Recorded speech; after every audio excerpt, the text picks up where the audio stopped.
Welcome, everybody. Thanks for giving up your very special lunchtime to join us to talk about a topic. Before we get into it, just a couple of things. This is the biggest registration we've ever had. So we're pretty excited, and we're hoping that potentially this is because many of you might be feeling like you are, or you know somebody who is feeling stuck. And we're going to talk a bit about some of the other symptoms of the phrase that I've coined, which is NQR, when you're just not feeling quite right. But before we get into that, meet Matt Iasiello, which is a funny thing because he's actually colorblind and doesn't see yellow at all. But meet Matt. He is obviously going to be the person on the spot going to answer questions and all sorts of other things. We've tried to enable the chat function if you do have any burning questions, and we're not quite sure whether it's working or not. But Matt is from Be Well Co, and Oranges and Be Well have merged, and Be Well have been doing quite a lot of work for a very long time in this space of what I've called NQR. They're also thought leaders. They're pushing the science behind positive mental well-being, thought leaders in this space. They also train like Oranges, but the combination means that we've got kind of the best of both worlds. We've got a lot of engagement and a lot of participation, plus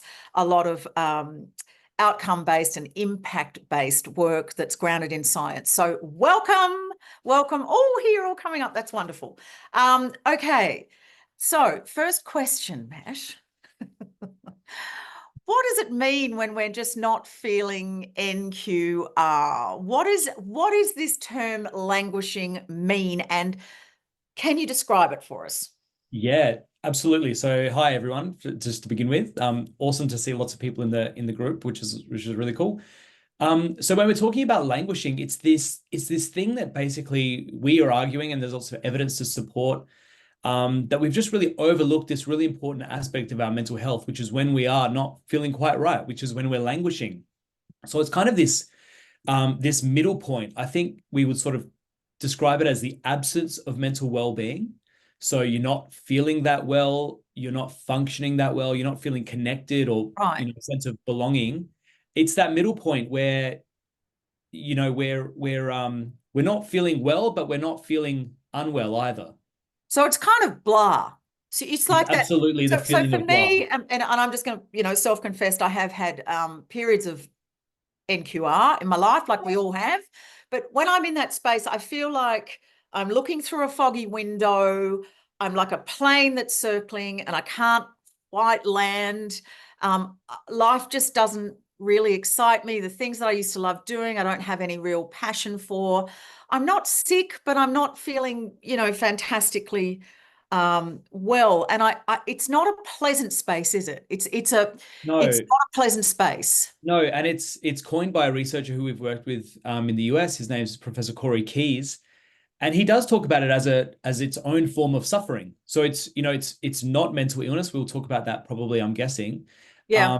But the feeling of blah is a form of suffering, and Yeah. I think it really resonates. There was a New York Times article written about languishing, the feeling of blah. People would probably be aware.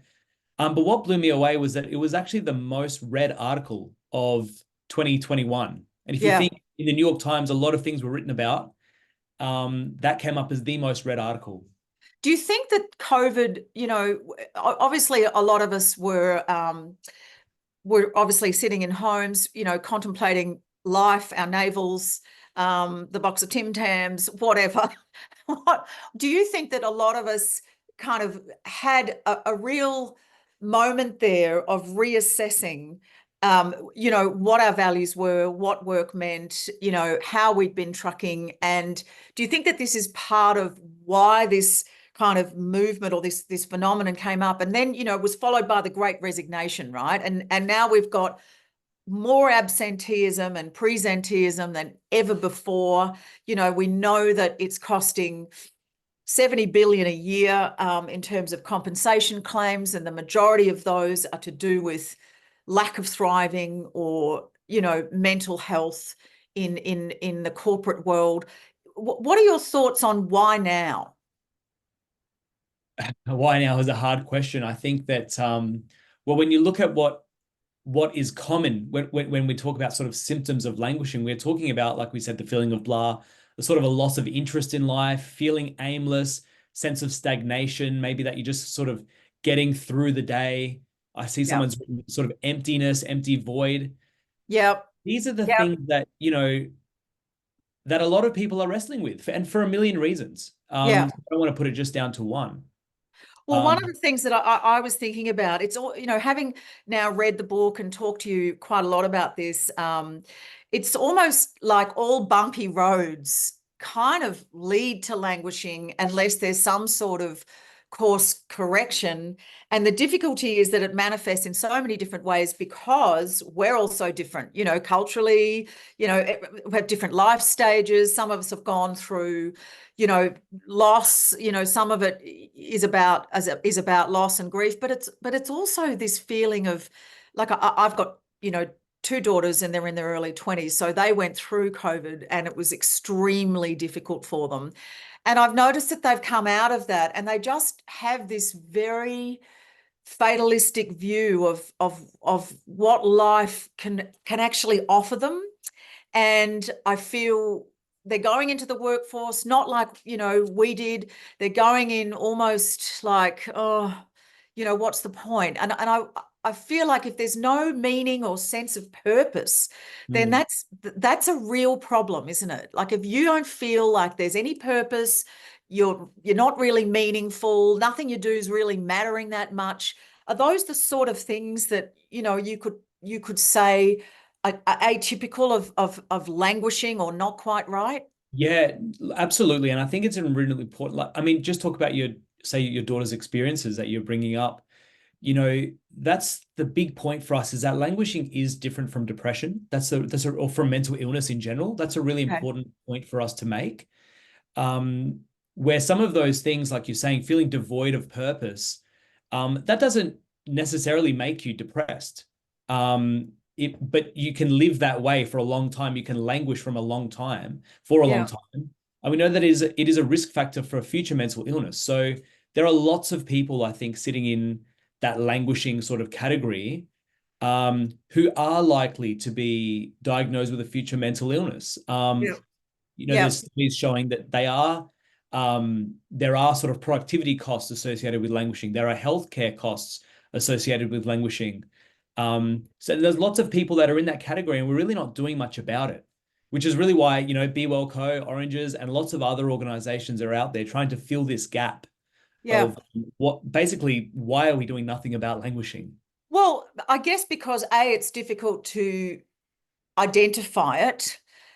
It's not like you're going to go to your boss, hey, look, this place is really boring. I can't stand it here. I'm just going through the motions and not feeling quite right. So it's not exactly something that you're going to necessarily be as proactive. But also, the whole profession is from a psych point of view and a health point of view is geared towards, when it becomes acute and trying to reduce, misery, as opposed to promote positive, proactive behaviors that can, perhaps arrest that slippery slope of decline. Because the scariest thing when we were speaking to is, if you want to see the next cohort of people who are clinically depressed, they are the languishers.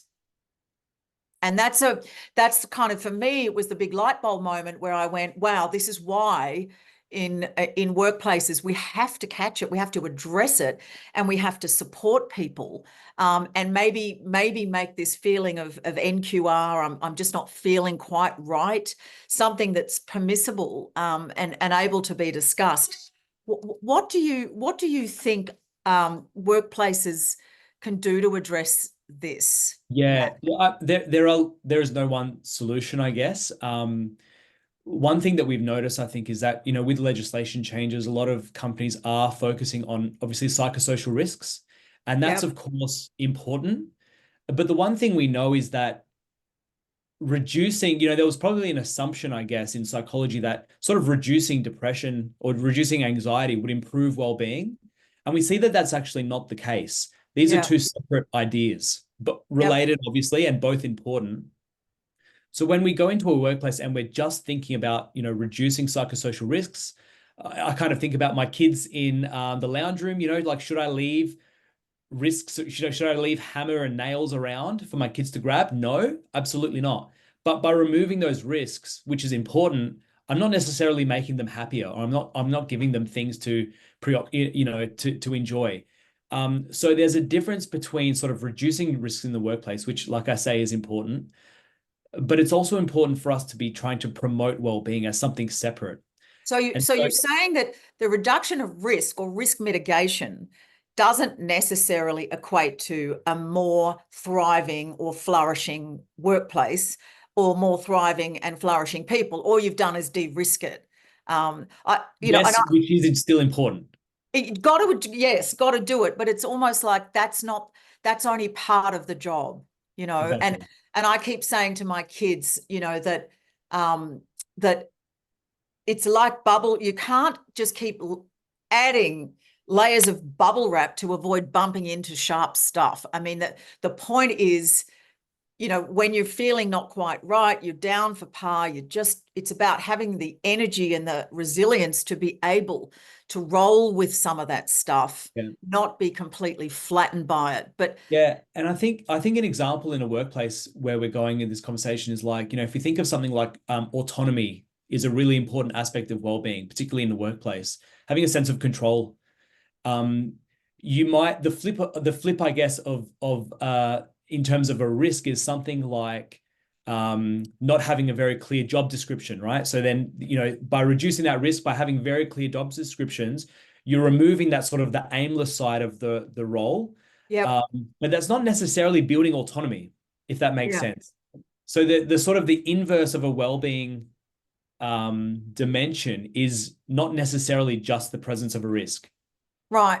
Okay, well, that makes sense to me because, there's such wonderful stuff coming out in this chat.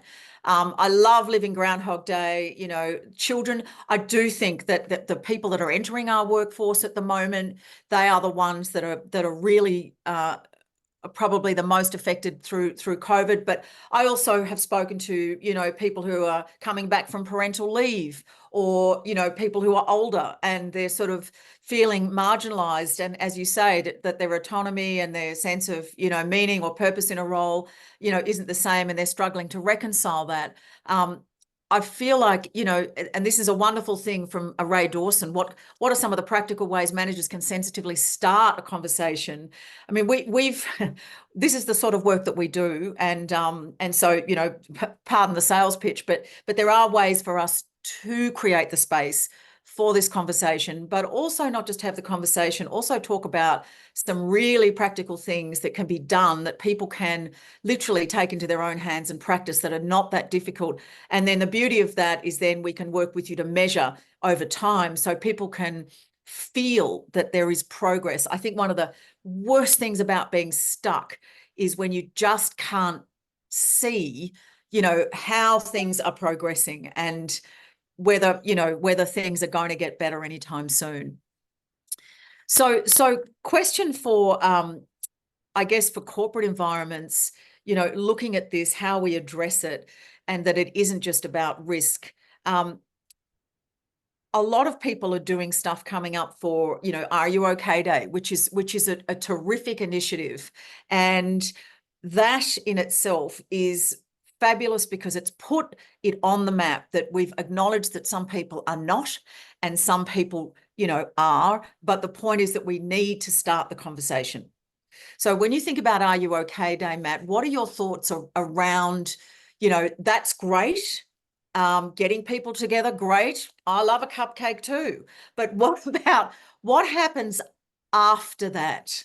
Yeah, well, and I mean that's really what we've focused our work on is habits basically. So, I think Corey Keyes himself put in his book this idea of when you are languishing and someone asks you, "Are you okay?" It can feel like an interrogation in a sense. And I know that that's not how the Are You Okay team mean it by any stretch of the imagination, but for us, it's about what are the if we think of languishing almost as being like physically unfit, like the mental equivalent. Yep. Do people know how to be fit? Right? When it comes to our physical health, I think we know, eat well, exercise, these sorts of things. Whether or not we do it is a different story, but do we know what it takes to be mentally fit? And so teaching some of those skills has been a big part of our work, trying Yeah. to build, I think the question about opening those conversations, things like having supportive conversations, is a really important, skill for leaders. We see Yep. in workplaces that middle management really do drive well-being initiatives. They live or die on the support of middle management, which is That's where those interesting. conversations come in. And that's interesting, isn't it? Because there is a cohort there that acknowledges it. And I think, that cohort too has lived through the blurring of the lines. We used to have work and home, and, you tried to separate what I used to call church and state. But now you're working from home. So it's almost impossible for things to not bleed into the other, space anymore, which means a new set of skills, because you've got a physical merging, but you've also got a life merging, for people at home with kids who are trying to work and all sorts of stuff like that. It can feel very, very challenging. But I think we are talking about having more than a couple of blah days, though, aren't we? We're talking about sort of getting into a space where, there's just a foggy windscreen and it's there for a while. Yeah, and I think it's, the complexity of some of this stuff is really important that you bring up something like working from home. Yeah. That suits some people extremely well. Yep. And it doesn't suit others, and it's different depending on the industry or the job description. So when, I think there's been probably a little bit of disappointment, I think it's fair to say, out in the community where some organizations have said, yeah, we're just going to snap back to how we were, everyone in the office, get here full time. And there's been pushback because, people have been able to make it work. Yeah. On the other hand, I can see that there are, we work with a couple of colleagues who are focused on sort of healthy workplace design, and they're almost frustrated that, we did all this work to make sure that workplaces were healthy. And now And no one wants to come back. well, and now people are sitting on, well, almost they were like, we thought we were getting rid of a lot of these risks and now we've reintroduced them. People, even as simple as, the ergonomics of where you sit. Some people might sit on the couch and do their typing, let's just say. Now we're reintroducing some of the risks that we might have thought we got rid of. Yeah. Well, it is complicated. Yeah. Yeah. Well, I think too, and just looking at the word autonomy, which I'd like to talk about, I'd love people in the chat to tell us what you feel autonomy really means. Like, what's the benefit of autonomy? Why is that so important? Because to me, it feels like, I have the choice. Whereas when I'm languishing, I feel like, the greatest period of my languishing, I lost my husband to cancer. He was only 46. And I reckon apart from grief, it took me a really long time to see the point in anything. I wasn't clinically depressed. I just was, flattened. And I think autonomy then, realizing that I had the choice myself to start, as you say, getting that mental and emotional fitness back, that was freedom. Yeah. And what we don't get is that we all can have that. It's just a question of having the skills and the support, and I guess the consistency in the approach. Is that a fair comment? It is. I think there's probably a frustration that we experience sometimes where there's clearly a role for the system around you that, to be conducive to well-being. Yep. And there is the individual sort of focused skills and abilities. Just like our physical fitness, you need to have, if you want to go for a run, you need to have safe places to do that. Yep. Paths and whatever. But you also have to run. And so there's this balancing act between the individual and the system that's around them. So there is that sort of there's multiple aspects basically for us to be targeting, both in a workplace design, but also in the individual sort of skill sets as well. I'm really interested to see some of the stuff that's coming up around choice, freedom, control. Excuse me. I've drank my tummy tea too fast. The other thing, feeling valued, right? We talked a lot about that need to feel valued, that what you're doing matters, that it's meaningful work, that within your team and your organization, your contribution is being valued, and that, you know, you're going to be trusted to do your job, you know, that it's not all going to be about reducing risks and creating, you know, all of these crazy hurdles. So one of the things, you know, that I'd love to just explore with you before we get on to a couple of other ideas for Are You OK Day, and what we could be doing. Do you think with work environments, in your experience, you know, is it possible to measure a whole organization's NQR factor, and then look at where the areas are where things maybe are not as optimal as they could be, and then work with people to address those areas either at an organizational level or at an individual level, and track it over time? Is that something, you know, that from a Be Well perspective we could do? Yeah, it's something that we already do. Absolutely. Okay. So it's that idea of, you know, checking in. You know, I think people are a bit done with sort of organizational level sort of surveys when they don't see results. Particularly, Yeah. I think that's the biggest, you know, that's the biggest predictor of participation is, do I think that it's actually worth my time to do this? Yeah, As like the what if I organization? do it and I say it and then nothing changes, and you go, well, you might as well have not even given me the survey.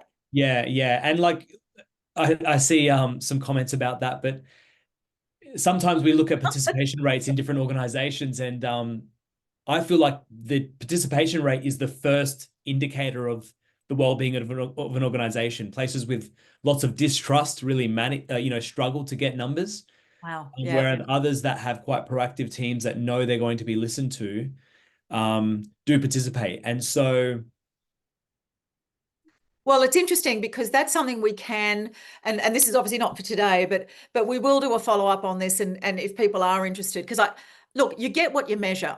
And so at the end of the day, this is something that from an autonomy point of view, this is encouraging people to feel empowered, and to be empowered, they need to participate. So it's kind of inextricably linked, but maybe we can discuss that another time. There's a great question here, Matt. What's your thoughts around the risk of promoting events like Are You OK Day for people with lived experience, and any suggestions on how to best mitigate it? I mean, I remember the year after I started a new job at T2, and someone asked me on Are You OK Day, was I okay? And I just burst into tears because no one had asked me that, because they were too scared, because they knew what I'd been through. So yeah, this is something that, you know, it's sensitive, right? I think the biggest risk is that it can be a bit of a tokenistic thing in some workplaces. I can remember a friend who works in a very blokey industry that had someone come in and do something about well-being and talking about, I don't know if it was Are You OK Day? I don't think it was. It was just a general sort of well-being thing. You know, and the manager then, this person wraps up and did a good job apparently, and then the manager walks around with a tissue box going like, all right, basically saying Yeah. who's going to start crying now, you know, that kind of thing, just undermining completely The point. the Just miss point. the point. Absolutely. And you know, that's where sort of that sort of support from management comes in. And so it has to be, you know, just sort of tying this in even to some of the comments that I was quickly reading around autonomy. I think when we're talking about well-being in the workplace, it is thinking about people, you know, staff as humans. Yeah. Yeah. And so much of that is considering what are the conditions that people actually want and listening to it. Yeah. Yeah, Um, totally. That for me, I think that the ones who get there faster. Look, it's not just the organizations, it's us as well. The people who are, you know, surviving and thriving are the ones who are able to adapt, and who are able to, you know, have that energy, that strength, resilience, whatever you call it, to be able to look at change and say, you know, great. We need to change, and that's okay, you know. But I've always said flesh and blood first, whether it's my customer or my people, because that's all a business is. It's just effectively four walls and people. So one of the things we just wanted to talk to about the Are You OK? And this is, obviously it's on the 10th of September. We're thinking about doing something a couple of days beforehand to help people approach that day. And I think one of the biggest insights for me has been, it's all very well to ask other people, are they okay? But how many of us actually ask ourselves that question? A lot of us don't. So we wanted to think about a session that we could do around making sure that you're actually match fit to go and ask others on the day and be able to manage that, but also to have enough self-compassion to prepare yourself. Can you talk a bit about self-compassion, Matt, and what that would look like? I think so self-compassion is one of the skills that we include in our training program. And to be honest, it has blown me. It's probably not something that I was imagining we would have in the program, but I'm so happy it's there because it blows me away how impactful it is. We're basically talking about this idea of, do you treat yourself more harshly than you treat others is really the question that we base the self-compassion idea around. So, if someone goes for a job opportunity and they don't get it, do you call them an idiot? Yeah. Probably not. You might call yourself that though. And it really sinks in pretty quickly how self-critical we can be to ourselves. And so it's an example of a very practical skill that you can take and pretty quickly practice it, like multiple times a day, basically. Okay, well, I'm in, because I say things to myself that if someone said to me, I'd never speak to them again. So clearly I've got some work to do. It's the 12th of September, you're right. You're absolutely right. We're going to run a session on the 10th. So you'll get some information about that. But it is around this space and how to get you right in order to then, ask those questions and be able to feel that you can do it in a meaningful, not a disingenuous way. None of us want to be disingenuous, obviously, but it does need to feel authentic. And I think that I've taken that point from your example, Matt, as well, that it's all very well to have staff get-togethers, but if it doesn't actually feel authentic, then I think that kind of makes things feel even worse. We will put the link to the book, and we also will be doing some further work in this NQR space. And we've also got a relationship with Corey. He's going to be one of our thought leaders as we develop and grow in this space. But I just hope everybody's enjoyed this and got something out of it. Obviously, we'll be sending the oh God, if it is that day, then we might need to think about that again. Thank you, Jenny B, to everybody. And I hope you had a munch on something yummy, and you'll get the recording, obviously, and hopefully we'll see you all next time. And Matt, thank you. Yeah, thanks everyone. Really appreciate it.